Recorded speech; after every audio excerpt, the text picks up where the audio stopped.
ऐसा नहीं होता है। आप एक बार चलिए मेरे साथ, हर जगह विस्थापित लाठियां खा रहे, गोली खाए अध्यक्ष महोदय, मामूली विषय नहीं है। सीधे सर पे गोली मारा गया विस्थापन के नाम पे। हम केवल प्रक्रिया प्रक्रिया प्रक्रिया नहीं, मैं विश्वास करने वाला हूं इस पे नहीं। अध्यक्ष महोदय, आपको हाथ जोड़ के विनती करते हैं, ठीक है विस्थापन के कुटिल चालों से विस्थापित मारा जाएगा। यदि राजनीति के कुटिल चालों से विस्थापित मारा जाएगा तो याद रखिएगा, सभी मंत्रियों सभी विधायकों का परोस सदियों तक धिक्कारा जाएगा, सदियों तक धिक्कारा। धन्यवाद माननीय अध्यक्ष महोदय। आज मैं अपने गैर सरकारी संकल्प के अभिस्ताव प्रस्ताव में सदन में एक ऐसा मुद्दा उठा रहा हूं जो केवल नीतिगत सवाल नहीं है, झारखंड के लोगों की अस्मिता और अस्तित्व का सवाल है। झारखंड की धरती से जब जब खनिज निकाला गया है, बिजली पैदा हुई है, डैम बने हैं, रेल सड़कें बने हैं, तब तब हमने कीमत चुकाई है। कीमत हमारे उजड़े हुए गांवों ने चुकाई है, कीमत खेत खलिहानों ने चुकाई है, कीमत हमारे जंगल और पहाड़ों ने चुकाई है। अध्यक्ष महोदय, आज सालों बाद भी कोनार, चांडिल, तेनुघाट, पतरातू, भैरवी, गेतलसूद, मायथन, पंचेत, डिमना, तेलैया डैम के विस्थापित अपना हक मांग रहे हैं।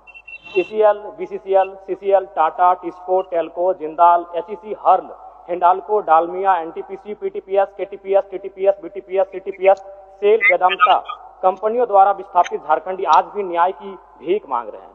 महोदय, न्याय तो नहीं मिला पर नौकरी मांग रहे प्रेम महतो को सीधे कपार पे गोली दागी गई। ये इस राज्य की दर्दनाक सच्चाई है। अध्यक्ष महोदय, सिंदरी, बागमारा, बड़का गांव में आज लगातार लोग विस्थापन के मामले में संघर्ष कर रहे हैं और उन पर जबरन एफआईआर हो रहा है, लाठियां चार्ज की जा रही है। ये हमारे राज्य की सच्चाई है। अध्यक्ष महोदय, भौरा, सुरुंगा, पहाड़ी गोड़ा में जबरन रेती जमीन पर ओबी डंप किया जा रहा है। शासन प्रशासन मौन और मुख दर्शक बनकर केवल तमाशा देख रही है। अध्यक्ष महोदय, छोटकी बउआ में हेवी ब्लास्टिंग से गांव जमींदोज हो चुका है। अध्यक्ष महोदय, विस्थापन यानी जमीन का संघर्ष का लड़ाई। आज भारत और पाकिस्तान की जो लड़ाई है वो पीओके जमीन का मुद्दा है। आज भारत और चाइना की जो लड़ाई है, डोकलाम अरुणाचल प्रदेश और जमीन की लड़ाई है। आज इजराइल और फिलिस्तीन की जो लड़ाई है, गाजा पट्टी की लड़ाई, वो जमीन की लड़ाई है। आज ईरान और इजराइल की जो लड़ाई है अध्यक्ष महोदय, वो जमीन की लड़ाई है। आज यूक्रेन और रसिया की जो लड़ाई है, क्राइमिया, वो जमीन की लड़ाई है। अध्यक्ष महोदय, यानी आज समझ सकते हैं विस्थापन एक ऐसा दर्द है जिसकी लड़ाई आज झारखंड का कोना कोना यहाँ के जनमानस लड़ रहे हैं, चाहे वो एनटीपीसी से हो, गोंदलपुरा हो या गोड्डा का अडानी पावर प्लांट हो। अध्यक्ष महोदय, जमीन के लिए आप देख सकते हैं पूरे विश्व के परिस्थितियों का आकलन करें तो एक देश दूसरे देश पर परमाणु बम दाग रहा है जमीन के विवाद में। अध्यक्ष महोदय, आज झारखंड के हर एक विस्थापित के सीने में भी परमाणु बम है, लेकिन उसे आस्था इस लोकतंत्र पर, उसे आस्था इस विधानसभा पर कि कभी तो कोई नीति बनाएगा और उनकी समस्याओं का निराकरण करेगा। अध्यक्ष महोदय, लोग 7 दिन में प्रत्युत्तर का प्रत्युत्तर देते हैं, लेकिन आज हमारे विस्थापित, आज हमारे रैयत 70 सालों के बाद भी ये आस्था लगाकर बैठे हैं कि इसका शायद कोई आके नीति बनाए और उनकी समस्याओं का निराकरण करे। तो अध्यक्ष महोदय, मैं माननीय मंत्री महोदय से आग्रह करता हूं कि वह स्पष्ट करे विस्थापितों की समस्या के निराकरण के लिए विस्थापन आयोग का गठन, पुनर्वास आयोग का गठन कितनी समय की अवधि में करने जा रहे हैं। माननीय मंत्री जी। माननीय सदस्य ने जिन बातों को उठाया है विस्थापन की समस्या को लेकर के, और इन्होंने स्पष्ट पूछा है कि 90 दिन से अधिक बीत चुके हैं, सरकार विस्थापन आयोग गठन की तारीख तय करने के संबंध में वो जानकारी चाहते हैं। मैं आश्वस्त करना चाहता हूँ सदन के माध्यम, आपके माध्यम से अध्यक्ष महोदय, कि सारी प्रक्रियाएं पूरी कर ली गई है, विधि इच्छा भी कंप्लीट, बहुत अति शीघ्र जो है ना विस्थापन आयोग का गठन होने जा रहा है। इसलिए माननीय सदस्य आग्रह करेंगे कि अभिस्ताव को वापस लें। अध्यक्ष महोदय, मैं आपको जानकारी दे दूं कि आज से ठीक 3 महीना पहले बजट सत्र चल रहा था और उसी बजट सत्र में हमारे माननीय विधायक जी बैठे हैं, रोशन लाल चौधरी बड़का गांव से। इन्होंने यही प्रश्न किया था और माननीय मंत्री महोदय का उत्तर था 90 दिनों के अंदर विस्थापन आयोग का गठन किया जाएगा।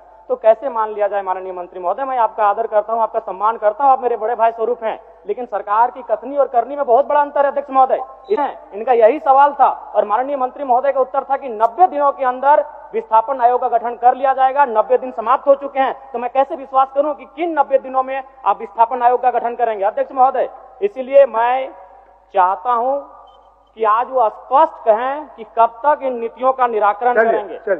माननीय मंत्री जी, 90 दिन के अंदर विस्थापन आयोग निर्माण करने के लक्ष्य में आप क्या क्या एक्सरसाइज किए हैं, क्या क्या किए हैं, कहाँ तक किए हैं, जानकारी दे दीजिए। अध्यक्ष महोदय, सारी प्रक्रिया नियमावली की गठन हो चुकी है, विधि विभाग से परामर्श हम लोग प्राप्त कर चुके हैं, कार्मिक विभाग से, मैंने प्रक्रियाधीन है कैबिनेट की प्रक्रिया में। इसलिए मैं आश्वस्त कर रहा हूँ कि बहुत जल्द अति शीघ्र विस्थापन आयोग की गठन हो।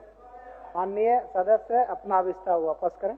ठीक, अध्यक्ष महोदय। अध्यक्ष जयराम जी, समय ज्यादा नहीं, महत्वपूर्ण विषय है महोदय। आप नहीं, हम आप ही को सहयोग कर रहे हैं। 90 दिन के अंदर जो मंत्री जी का आश्वासन सदन के अंदर था, उसमें कुछ दूर तक चले हैं, लेकिन अंतिम जगह पर नहीं पहुंचा है, बहुत शीघ्र पहुंचेंगे, यही थोड़ा सा समय लूंगा। चलिए अध्यक्ष महोदय, ये गंभीर विषय है। गोंदलपुरा में लोग 1000 दिनों से धरना पर बैठे हैं, 13 माइल में लोग धरना पर बैठे हैं, यानी नगरी में भी लोग विस्थापन को लेकर आंदोलन कर रही है। गंभीर विषय है। अध्यक्ष महोदय, मैं चाहता हूं कि नीति में यह तय होना चाहिए कि भूमि अगर छीनी जाएगी तो भूमि के बदले भूमि मिले, उचित मुआवजा मिले, हर प्रभावित परिवार को रोजगार की गारंटी मिले। विस्थापन से पहले ये आपका मांग है, ये अलग विषय है, ये आपका मांग है।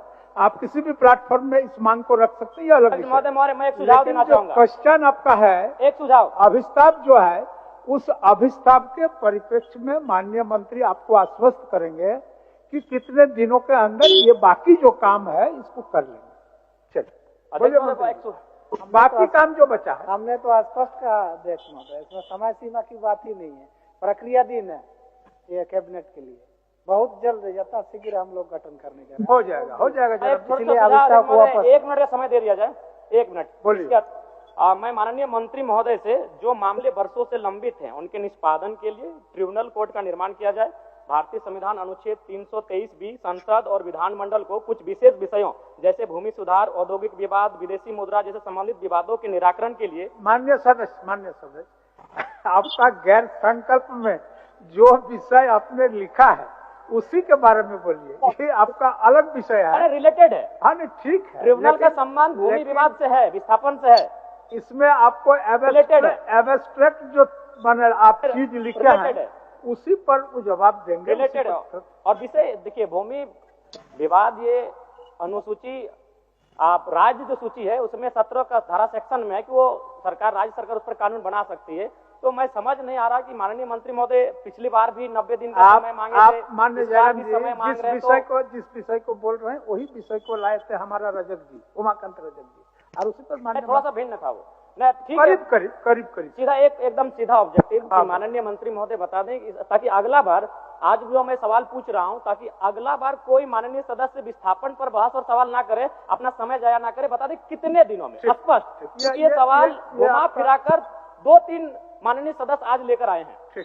माननीय मंत्री जी, हमने स्पष्ट कह दिया अध्यक्ष महोदय, इसमें और यथि शीघ्र मैंने कह दिया, प्रक्रियाधीन है कैबिनेट की प्रक्रिया में, तो इसलिए उस पर समय नहीं दिया जा सकता। वो 1 महीना भी हो सकता है, 3 महीना भी हो सकता है, लेकिन गठन की प्रक्रिया है, तुरंत हम लोग करने जा रहे हैं। ठीक है, मान लीजिए तुरंत, फिर भी 15 दिन 45 दिन। अच्छा, तुरंत जब बोलते तो तुरंत का शब्द 2-4 साल थोड़ा होता है। तुरंत मतलब अगले सत्र से पहले मान लें। अगले सत्र जब हम लोग शीतकालीन सत्र में सदन में बैठेंगे, उससे पहले हम मान लें कि माननीय मंत्री महोदय निराकरण हो जाएगा, विस्थापन आयोग का गठन हो जाएगा। करने जा रहे हैं राजनीति में। आपकी भी चिंता और भी माननीय सदस्यों की चिंता को विशेष ध्यान देते हुए इस राज्य में लाखों लोग जो विस्थापित हुए उनके साथ न्याय हो। सरकार गंभीर है और हम लोग गठन करने जा रहे हैं, इसलिए अविश्वास को वापस करें। नहीं अध्यक्ष महोदय, ऐसा नहीं होता है। आप एक बार चलिए मेरे साथ। हर जगह विस्थापित लाठियां खा रहे, गोली खाए अध्यक्ष महोदय, मामूली विषय नहीं है। सीधे सर पे गोली मारा गया विस्थापन के नाम पे। केवल प्रक्रिया नहीं, मैं विश्वास करने वाला हूं इस पे। नहीं अध्यक्ष महोदय, आपको हाथ जोड़ के विनती करते हैं। ठीक है। माननीय सदस्य जयराम जी, माननीय सदस्य, आपको तो पिछले कार्रवाई के बारे में माननीय मंत्री बता दिए। अब थोड़ा सा काम बाकी है, शीतकालीन सत्र से पहले निराकरण हो जाएगा। हम तो ही कह रहे हैं, अभी मानसून सत्र में है, शीतकालीन सत्र से पहले आप निराकरण कर दीजिए। माननीय मंत्री जी, प्रयास तो करिए। गोली खाने अध्यक्ष महोदय, कपार पर गोली मारा गया। शीतकालीन सत्र से पहले ही होगा। ऐसे कैसे बैठ जाए? हो गया। शीतकालीन सत्र के पहले। ठीक है अध्यक्ष महोदय, मैं सहर्ष अभिस्ताप को वापस लीजिए। ठीक है अध्यक्ष महोदय, एक पंक्ति के साथ कि यदि राजनीति के कुटिल चालों से विस्थापित मारा जाएगा यदि राजनीति के कुटिल चालों से विस्थापित मारा जाएगा तो याद रखिएगा सभी मंत्रियों सभी विधायकों का परोस सदियों तक धिक्कारा जाएगा, सदियों तक धिक्कारा जाएगा। मैं इन्हीं शब्दों के साथ अपने अभिस्ताव प्रस्ताव को वापस लेता हूँ। माननीय सदस्य